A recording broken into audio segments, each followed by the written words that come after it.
Marian was fastening the silver earrings her late husband, Daniel, had given her when her phone vibrated on the dresser. She smiled at her reflection, thinking of the Sunday dinner her son, Elias, had invited her to. It had been weeks since he'd spent time with her. Every call ended with, "I'll call you back, Mom. I'm busy." But yesterday he had insisted, "Mom, come over. Liora made your favorite lasagna." That hopeful warmth vanished when she saw the text from her lawyer, Mr. Grayson. Two urgent words glared at her. "Call me now." Marian's heart tightened. Mr. Grayson was always calm, deliberate, never dramatic. This message felt wrong. She dialed him with trembling fingers. "Marian, thank God," he said, voice strained. "Where are you?" "At home. I'm getting ready to go to Elias's." "Don't go. Listen carefully." "It's just dinner," she whispered, confused. "No," he said firmly. "I found something extremely serious.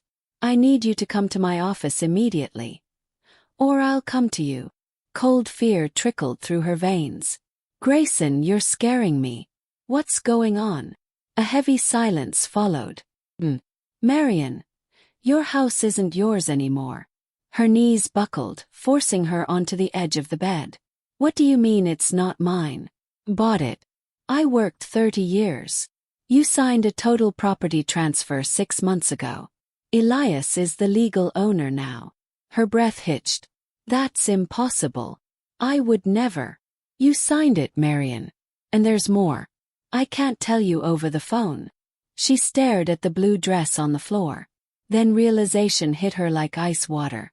That dinner wasn't reconciliation. It was a trap. "I'm coming," she whispered. "Give me 20 minutes." She hung up, heart-shattering. Driving toward Mr. Grayson's office, Marian wiped tears that kept spilling. At a red light, she inhaled shakily as couples passed by, laughing, unaware her world was collapsing. Her mind drifted back 12 years, to losing her husband Daniel to a sudden heart attack. She'd been left with $3,800 and rent due in 2 months. Her son Elias had been 20, full of dreams. She was 56, terrified but determined. She refused to crumble. She pulled out the heavy Singer sewing machine her mother left her and stitched her first quilt. She sold it for $30 and began rebuilding her life. That $30 became $60, then $200, then $500 weekly. She made napkins, table runners, embroidered blouses, each stitch fueled by grief and grit. She worked from dawn until late night, fingers bleeding, eyes burning. Sometimes Elias would say, "Mom, rest. It's late." She would smile through exhaustion.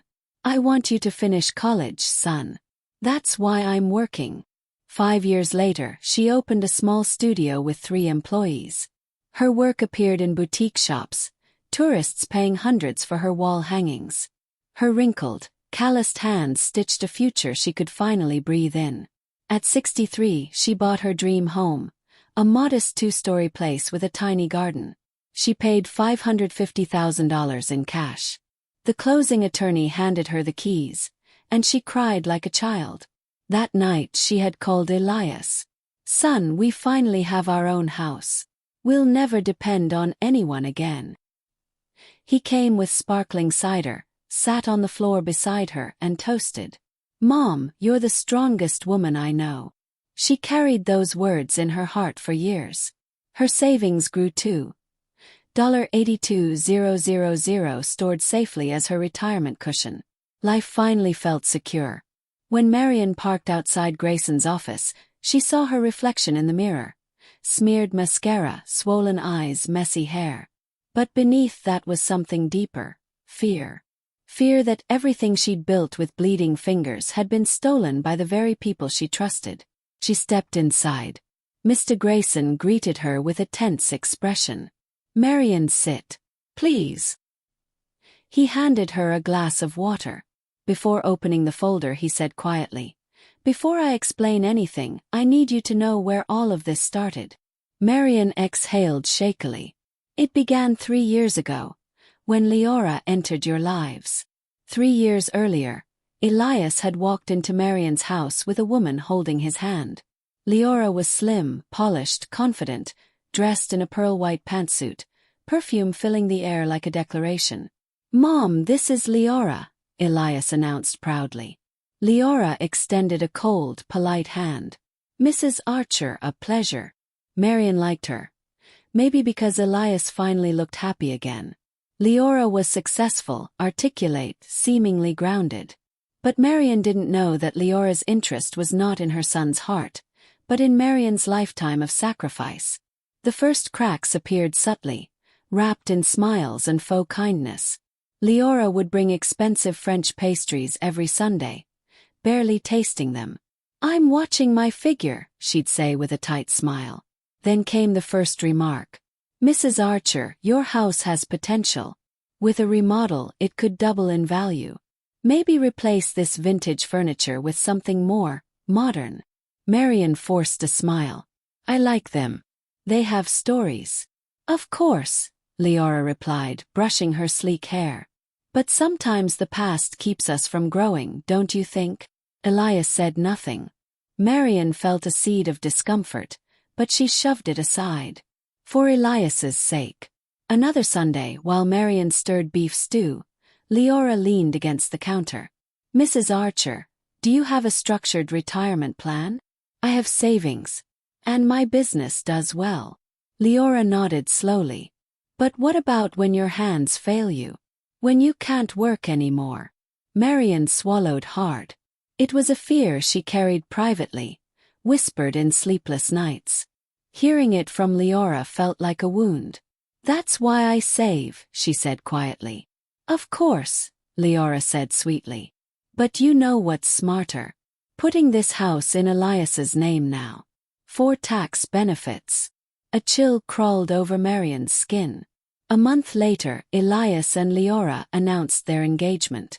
Marian arranged a small celebration at her home. Liora arrived late, barely touching the food. "I'm not used to meals this rich," she murmured. Marian smiled through the sting. At the wedding, Marian wasn't consulted on anything. Not the guest list, not the music. "It's their day," she told herself. But she felt like a stranger at her own child's celebration. After their honeymoon, visits dwindled. Phone calls shortened. When they did come, Liora dominated conversations, critiquing Marian's home with her eyes. Something dark was growing beneath the smiles. One night, Marian lay awake questioning herself. "Maybe I'm imagining it," she whispered. But her instincts screamed otherwise. She just didn't know how right they were. Mr. Grayson placed a document on the desk, a public deed. Marian recognized her signature. "Before I explain," he said, "tell me how this signature happened." Marian closed her eyes. 6 months earlier, Elias had called unexpectedly. "Mom, come for lunch. We need to talk about something important." Her heart raced with worry. She arrived at their apartment, unaware that she was walking into the beginning of her own downfall. Liora greeted her with a wide, rehearsed smile. The table was set elegantly. Salmon, salad, white wine. Nothing Marian actually enjoyed. She ate quietly, waiting. After dessert, Elias cleared his throat. "Mom, we've been thinking about your future." "My future," she repeated. Liora leaned forward, her fake concern almost convincing. "Marian, do you know how high inheritance taxes are? Up to 35% of property value." Marian froze. 35. Liora nodded sympathetically. "Your house is worth over $800,000. Elias would owe hundreds of thousands." Elias squeezed her hand. "We don't want you to lose your home, Mom. What options do I have?" Marian whispered. Liora slid papers across the table, filled with legal terms Marian didn't understand. "The solution is simple," Liora said gently. "Transfer the house to Elias now. While alive, you keep living there. Nothing changes. It just protects your assets." "But I wouldn't be the owner anymore," Marian said. "Only on paper," Elias insisted. "Mom, trust me," Liora added. "Wills don't avoid taxes. This is safer." They showed her alarming online articles, red warnings, horror stories. Fear twisted inside Marian. "Please, Mom," Elias said softly. Against every instinct, Marian agreed. 2 days later, she signed at an attorney's office. The man rushed through the explanation, pointing where she should sign. Liora and Elias smiled calmly behind her. The attorney congratulated her. "You've done something wise." Marian walked out with a hollow feeling in her chest. But she forced herself to believe she had protected her son from future burdens. She placed the documents in a drawer and prayed she hadn't made a mistake. She had no idea she had just signed away the very foundation of her life. Back in the present, Marian stared at Mr. Grayson, her hands trembling.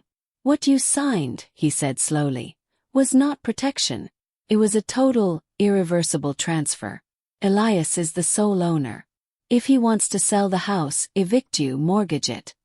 He doesn't need your consent." Marian shook her head violently.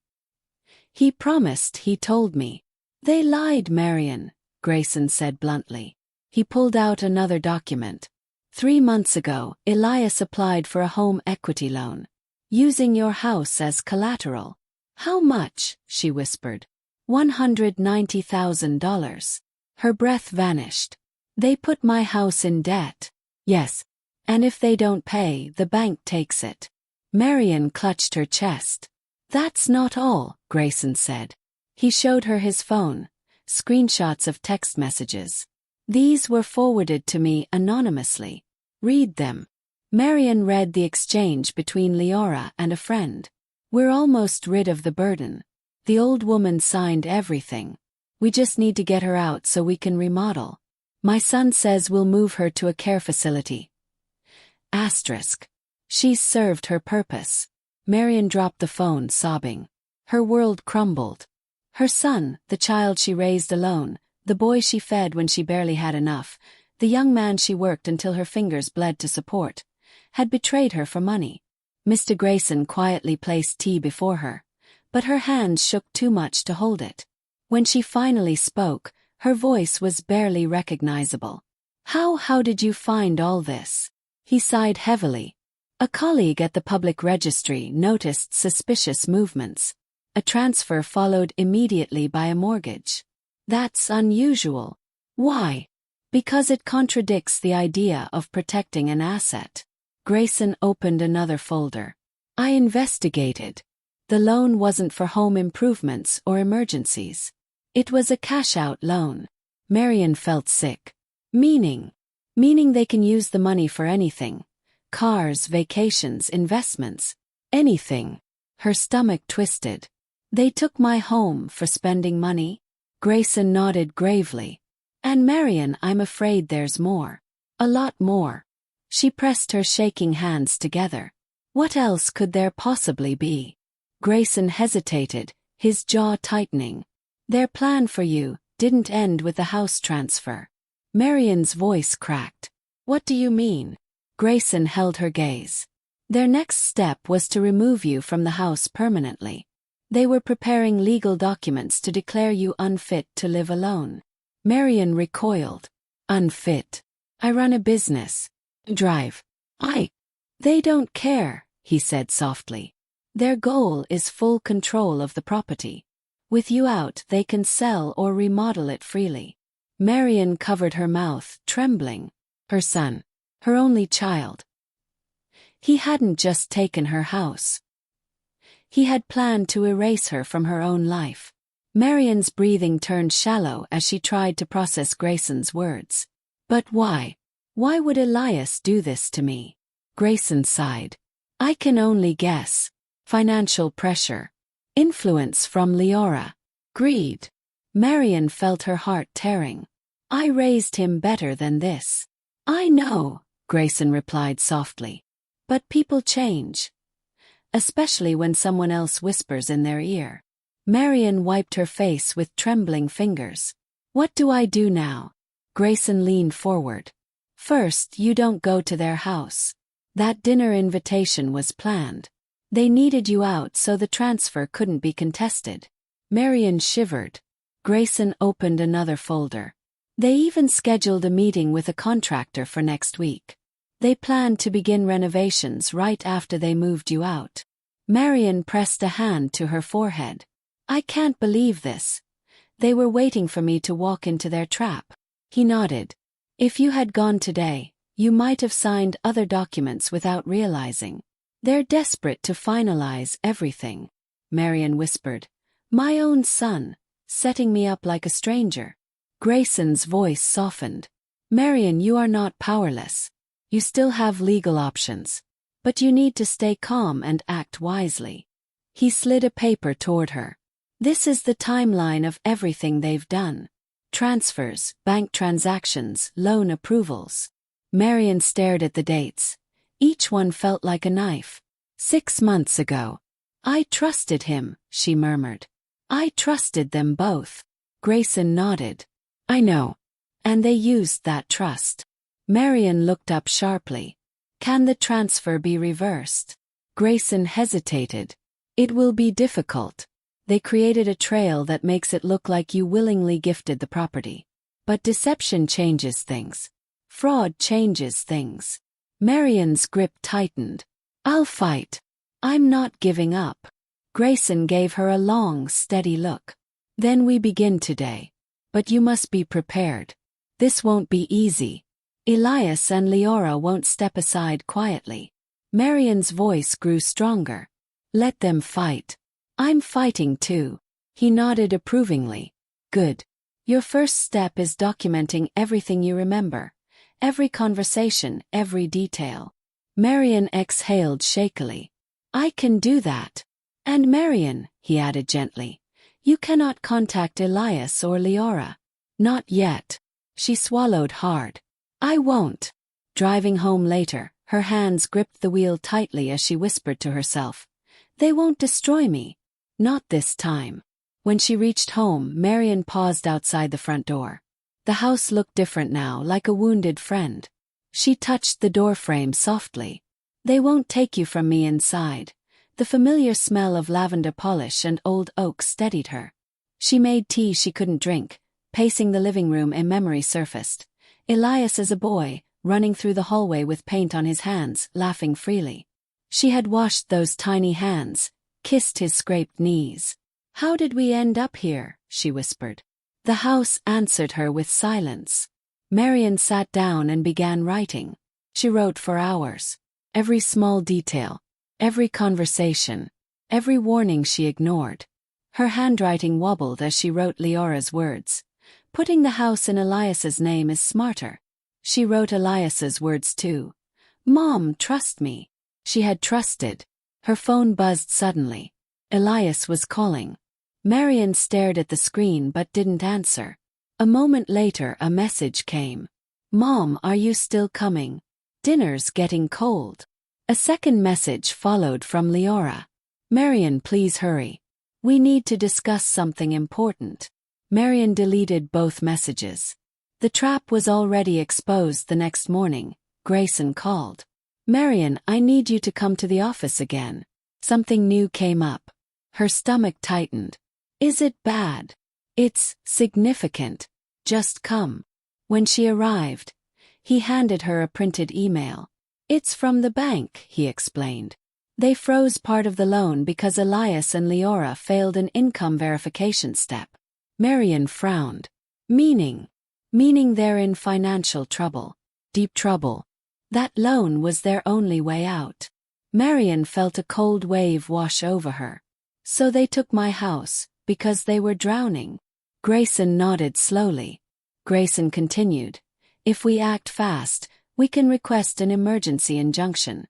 It won't give the house back immediately, but it will prevent them from selling or refinancing it.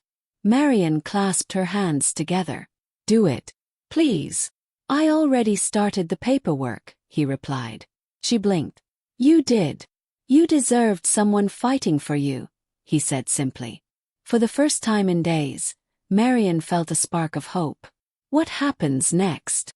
We prepare for court. And Marian, you must prepare emotionally. Elias may turn against you once he realizes what we're doing. Marian inhaled deeply. Let him. 3 days later, Marian received an unexpected knock.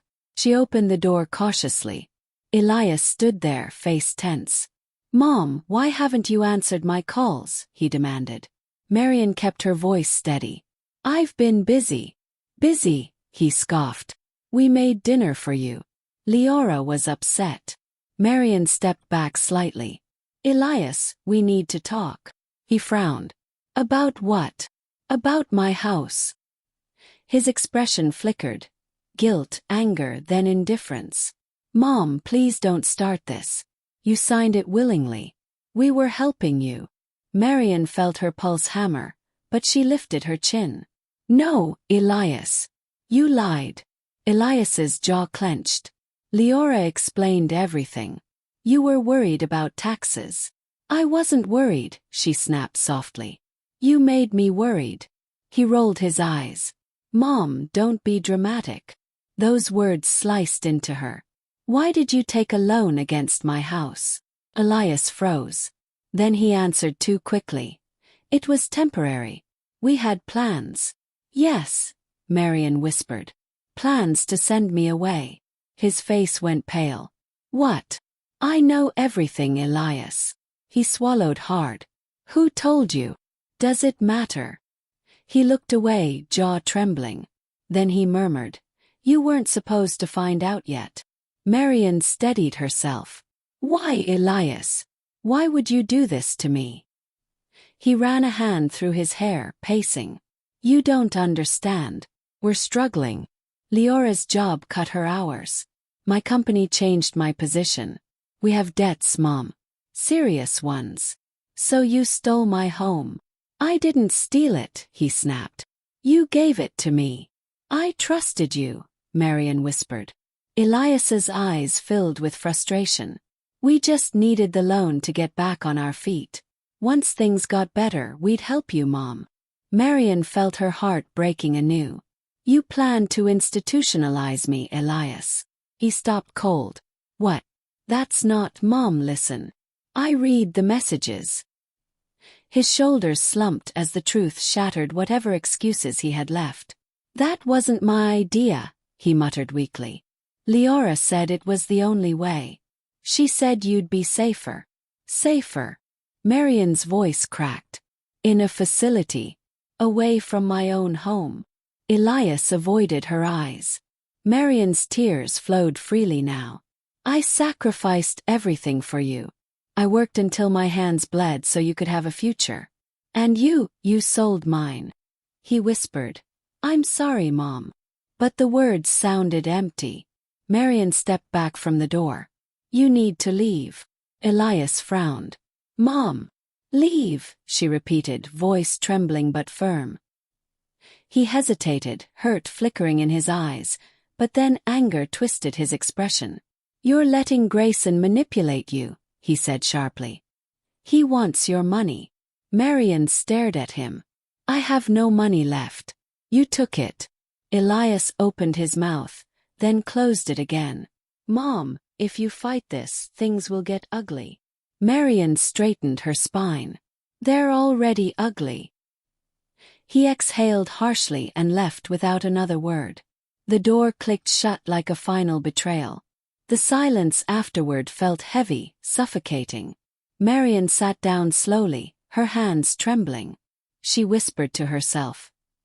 "He didn't even deny it." A soft knock startled her.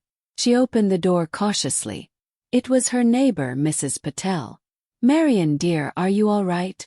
I heard raised voices. Marian forced a smile. "I'm fine. Just a family matter." Mrs. Patel placed a gentle hand on her arm. "Family can hurt us deepest. But you're strong. I've seen you survive worse." Marian's eyes filled. "Thank you," she whispered. Sometimes kindness from a stranger felt more healing than blood ties. That evening Marian called Grayson. He came to the house. What did he say? Excuses. Lies. Threats. Grayson sighed. It means he knows. They must have received the court notice. Marian swallowed hard. "So what happens now?" "Now," he said, "we fight openly. The injunction will delay their plans. Next comes the evidence presentation. Marian sat on her couch, the house quiet around her. "Do I have a chance?" "A strong one," Grayson replied. "Liora manipulated you. Elias misled you. It's fraud. But you must stay steady." She nodded. "I will." 2 weeks later, the court hearing began. Marian stood before the judge, heart pounding as Grayson argued her case clearly. Manipulation, withheld information, exploitation of an elderly parent. Liora glared from across the room, her polished composure cracking. Elias sat beside her, avoiding Marian's gaze. When the judge asked Marian to speak, her voice trembled at first, then strengthened. "I gave everything I had to my son. I never imagined he would take the only thing I had left, my home, by lying to me." Her eyes filled. "I trusted him. And he betrayed that trust." The courtroom fell silent. After hours of discussion, the judge granted an extended injunction. Liora cursed under her breath. Elias deflated like a punctured balloon. Marian exhaled shakily. Outside the courtroom, Elias approached her. "Mom, can we talk?" She shook her head gently. "Not now. Please," he whispered, eyes glossy. "I didn't want it to go this far." Marian looked at him painfully. "It went this far the moment you chose money over your mother." Elias wiped his face. "I'm sorry." But Marian had learned something vital. Sorry didn't fix shattered trust. Weeks passed as the legal battle continued. Marian returned to her studio, reclaiming pieces of the life she nearly lost. Her employees welcomed her warmly. "We were worried," said Anna, her lead seamstress. Marian smiled softly. "I'm okay. Just fighting for what's mine." She immersed herself in embroidery again, letting each stitch calm her. Customers noticed the new fire in her work. "You've changed," one said. Marian simply answered, "I had to." The house became her sanctuary again, not a symbol of fear but of survival. Every evening she whispered, "They won't take you from me." Finally, after months of filings, testimony, and evidence, Grayson arrived with news. "Marian," he said, smiling for the first time, "the judge issued a ruling." Her breath caught. "And the transfer is voided. The loan is frozen. The house is legally yours again." Marian covered her mouth, tears spilling instantly. "Are you serious?" "Absolutely." The court recognized the deception. Elias and Liora have no claim to the property. Marian broke down sobbing, relief, grief, and triumph mixing together. She whispered, "Thank you, thank you." Grayson placed a gentle hand on her shoulder. "You earned this victory." The next morning, Marian stood on her porch watching the sunrise warm the brick walls of her home. She breathed deeply, letting the fresh air cleanse months of pain. Elias had sent a final message the night before. "Mom, I'm so sorry. I hope someday you can forgive me." Marian read it once, then set her phone down. Forgiveness would come in its own time. Maybe months, maybe years. But she knew one thing for certain. She had survived betrayal that could have destroyed her. And now, with steady hands and a stronger heart, she was rebuilding her life on her own terms.